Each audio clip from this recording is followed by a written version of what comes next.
नमस्कार मित्रों, Shukla ji UP 32 channel में आपका स्वागत है।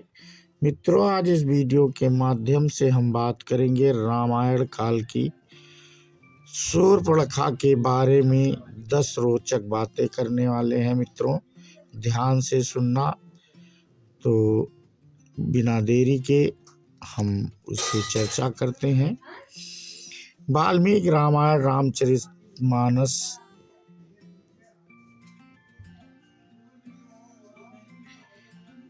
साकेत संत पंचवटी आदि ग्रंथों में शूर्पणखा के बारे में जानकारी मिलती है। यह भी जानते हैं कि लक्ष्मण ने शूर्पणखा की नाक कान काटी थी।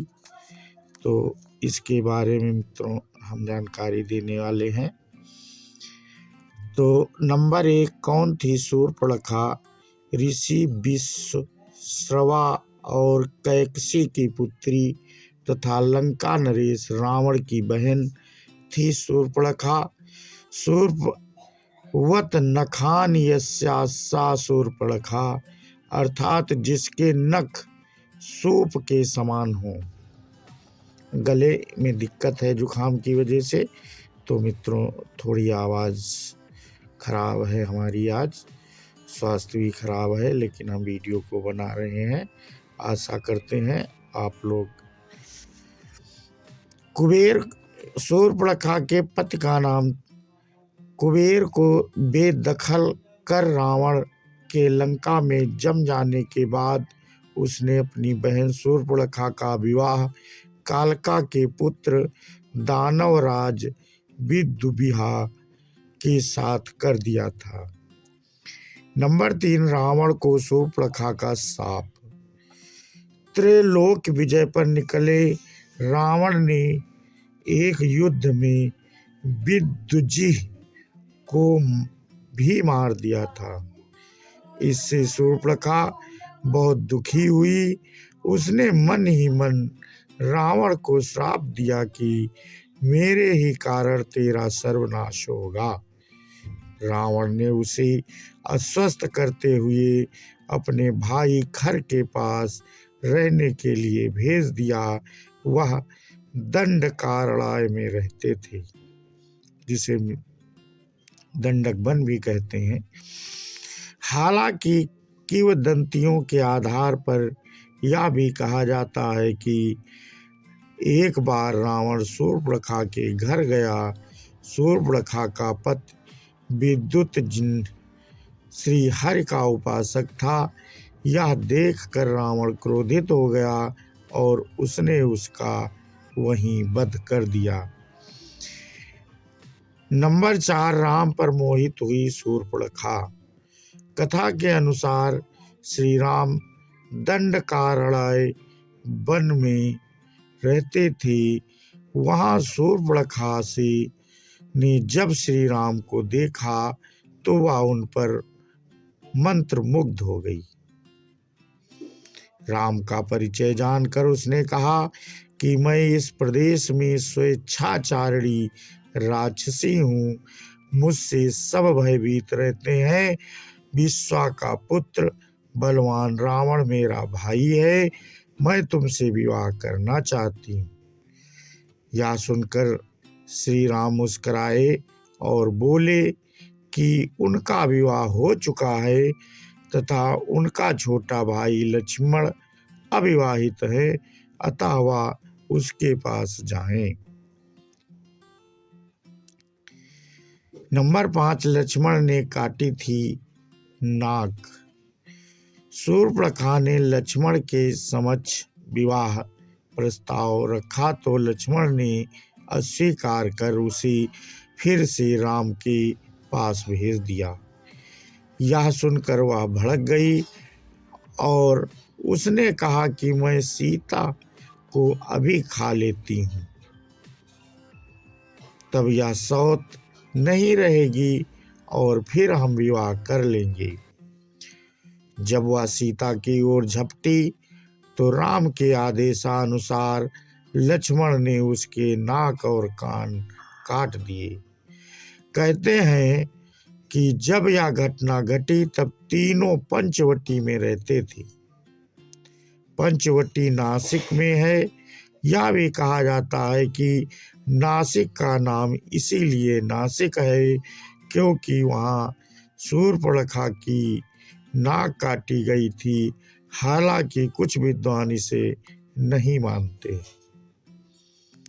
नंबर 6, खर और दूषण का वध। अपकी कटी नाक के साथ शूर्पणखा अपने भाई खर और दूषण के पास गई। दोनों ने अपनीर सेना सहित हमला किया। राम ने लक्ष्मण और सीता को एक कंदरा में जाने को कहा और वे अकेले ही संपूर्ण सेना से युद्ध करने लगे। अंत में उन्होंने खरदूषण का उनकी सेना सहित वध कर दिया। मुनि गंधर्व भी यह युद्ध देखने गए थे। खरदूषण, त्रिशरा और अनेक राक्षसों के मारे जाने पर खर स्वयं राम के से युद्ध करने गया और वह भी मारा गया। राम ने खरदूषण, त्रिशरा तथा 14,000 राक्षसों को मार डाला। नंबर 7, रावण की सभा में शूर्पणखा। पंचवटी में लक्ष्मण से अपमानित शूर्पणखा ने अपने भाई रावण से अपनी व्यथा सुनाई और उसके कान भरते हुए कहा, सीता अत्यंत सुंदर है और वह तुम्हारी पत्नी बनने के सर्वथा योग्य है।